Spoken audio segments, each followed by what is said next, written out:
Hello Gemini, this is your August 2017 horoscope with me, Lada from astrolada.com. For anyone who has their ascendant, sun or even moon in Gemini, make sure you check your ascendant, guys. It's so important because it's the physical, tangible results often are seen from the ascendant.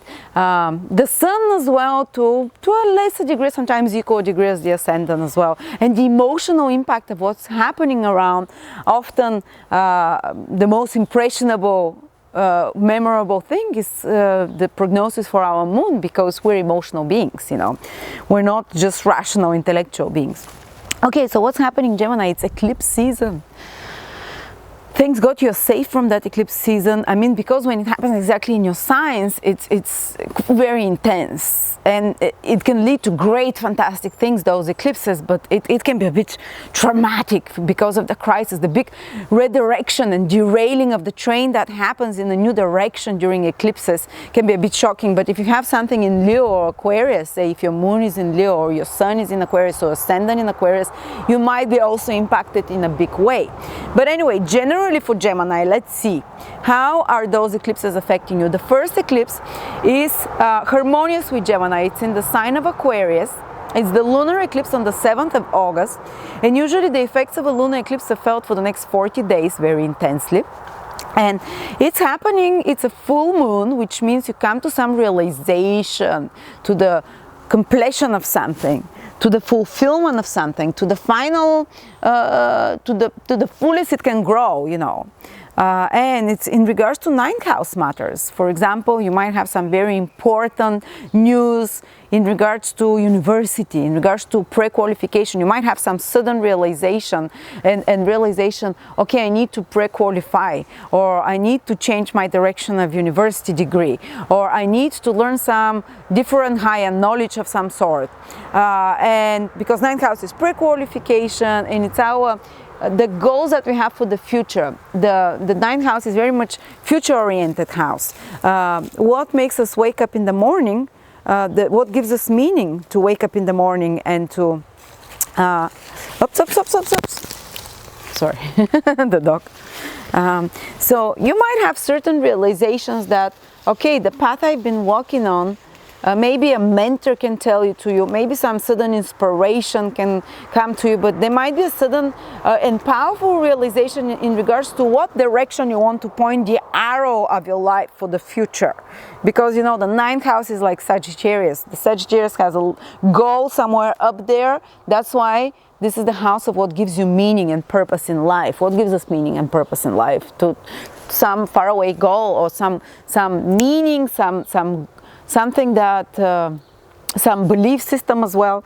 So there might be the need to let go, because this new moon is about your belief systems have reached the fullest they can grow. Your belief systems about yourself, your belief system about your future, your belief system about the world, God, you know, they can be very different belief systems for different things about your life, what you believe, how you envision your life. The ninth house is how you envision the future, and you might have a realization, okay, this has reached its potential, maybe it's time to start envisioning my life or my future in a different way. And once you change your vision for the future, believe me guys, what follows, it might not be immediate, but the shift of perspective.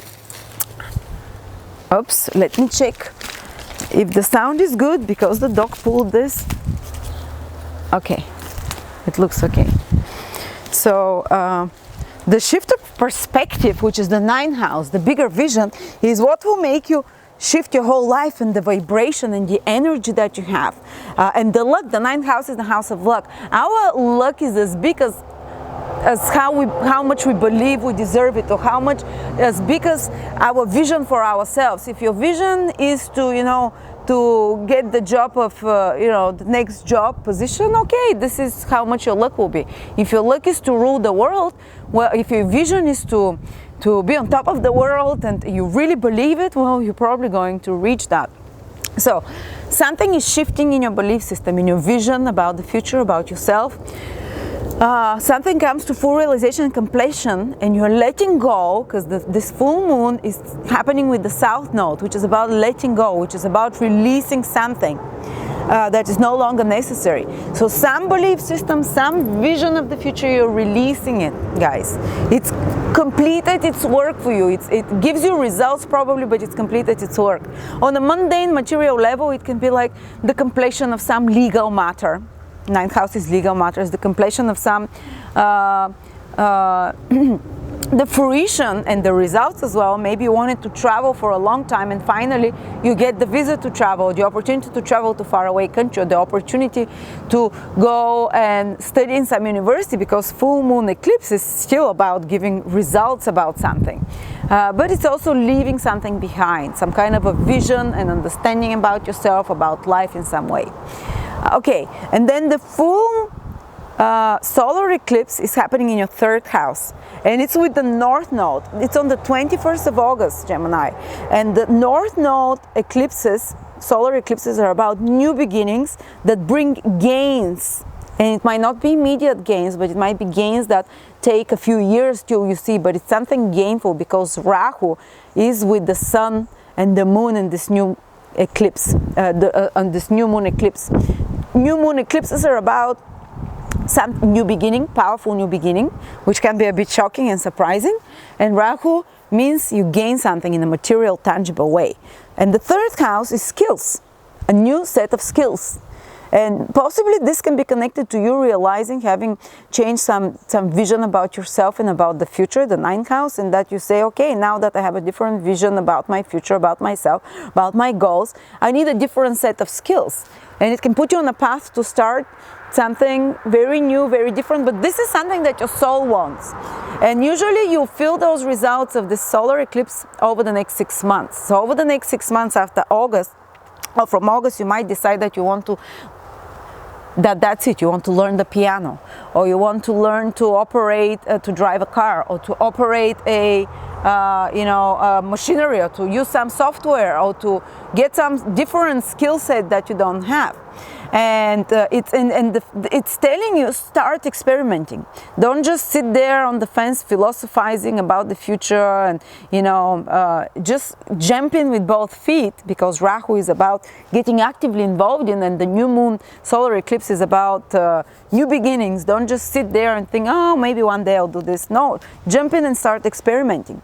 People that are in business, third house is connected to commercial activities of any sorts, business activities, administrative, transactions, connected to business deals of some sort, communication with clients, marketing, advertising, management, organization. This is all third house.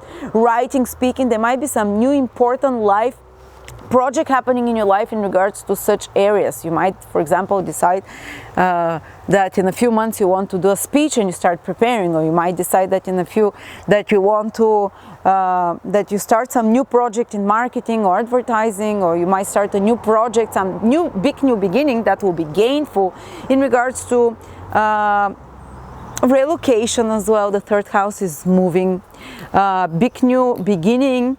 And change in regards to your relationship with your siblings. There might be some crisis situation about the life of your sibling, a big change happening there, whether they'll be changing jobs or divorcing or something. I cannot predict to you unless I know the personal chart. New beginnings in regards to your skills, as I said, communications, connections, and daily interactions with friends. Third house is also friends. People you communicate on daily basis with. There can be big changes there, maybe some crisis situation that you have to address. And what can help you through this eclipse? Well, Uranus is trining this eclipse, and Uranus for you, Gemini, is in your 11th house in Aries. So during those changes, for whether it's a new commercial business activity that you want to start, whether it's a new skill set that you want to acquire, whether it's a new social connections that you want to create. Well, Uranus is helping you from the 11th house. Ask for the support of friends, for example, or of groups. If you're trying to learn some new skill, Do it in a group environment, or maybe ask an advice from a friend or an acquaintance can help in that direction. If you want to do some trip or journey, third house is these things as well. Maybe go with friends, because this is what's helping the solar eclipse.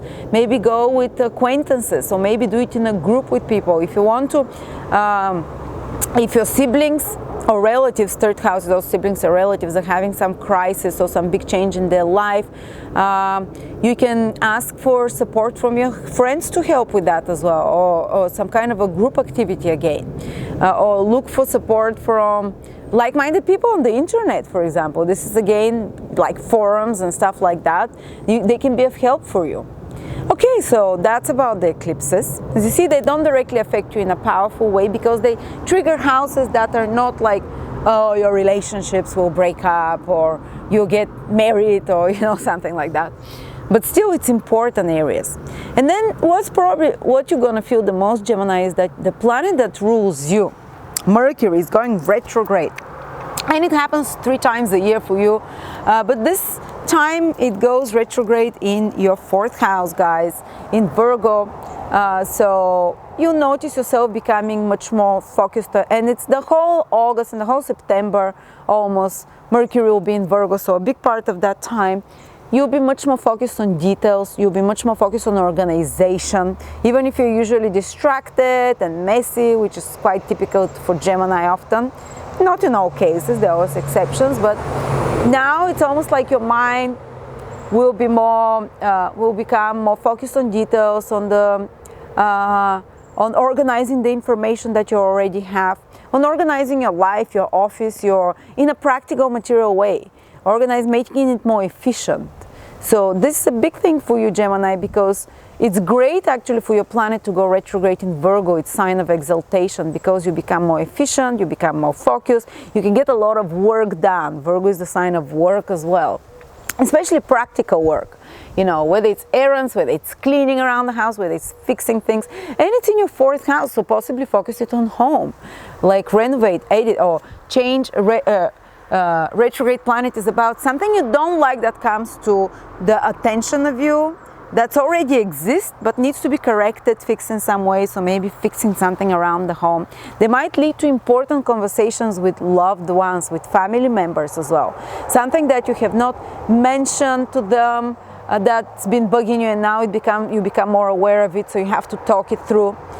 Or they might bring something to your attention that they're not happy with what you're doing in their relationship, so you have to talk it through and resolve some kind of mini family crisis. But the ultimate goal of a retrograde planet is to try harder, to pay attention to the things that you omitted and missed in regards especially to your personal life, to family, to your feelings, because it's in the 4th house, and then to improve it. Retrograde planets are about fixing and improving, and and by the time Mercury is direct, and by the end of September, you'd have better relationship with family members, or more organized home, more organized personal life, and if you're trying to sell or buy property while Mercury is retrograde, maybe it's not the ideal time to do it, but maybe it's the ideal time to research for the new property, or for, to say you are trying to sell your home.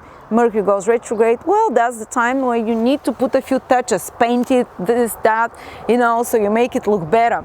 Or if you already started selling something and it fell through and Mercury goes retrograde, this deal can come back again. Then it's okay to sign it, Or maybe you can get in touch with a family member or with people from your place of birth. 4th house is this. People from the past can come, especially family members, to get in touch with you during Mercury retrograde. And yeah, so that's what I see. And by the way, Venus is in your 2nd house. The whole August, pleasant. You can buy beautiful things. 2nd house is possessions. Venus is beautiful, pleasant things that you would enjoy. Sensual pleasures as well, more easily accessible when Venus is in the 2nd house. Of the food, good food. You can find better good food, enjoy sensual pleasures, touch, smell.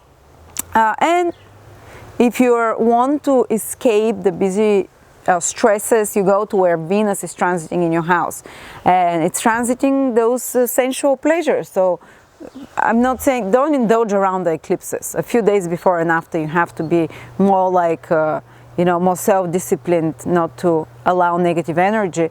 But throughout most of August, guys, you can enjoy more of the good things in life, and you can gain something, a beautiful object, a beautiful pair of shoes, a beautiful dress, maybe some more money if you're in business or whatever. If you're not on a constant salary, something tangible, material can come to you, because Venus is a magnet. It attracts to you in regards to whatever house it comes without effort.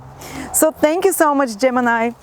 And yeah, come join me for the rest of the videos, the rest of the classes that we're doing, all about Leo, all about Virgo, and all about Libra. We'll be doing them in August. Those 3 classes, they're only $29.99. And yeah, I mean, even professional astrologers say they're learning so much, and we have also people that know nothing about astrology, and they're saying it's so full of information. Each sign is about 6 hours webinar, guys. I cover absolutely everything for each sign, so you know it like a pro. So thank you so much, and I will see you next month.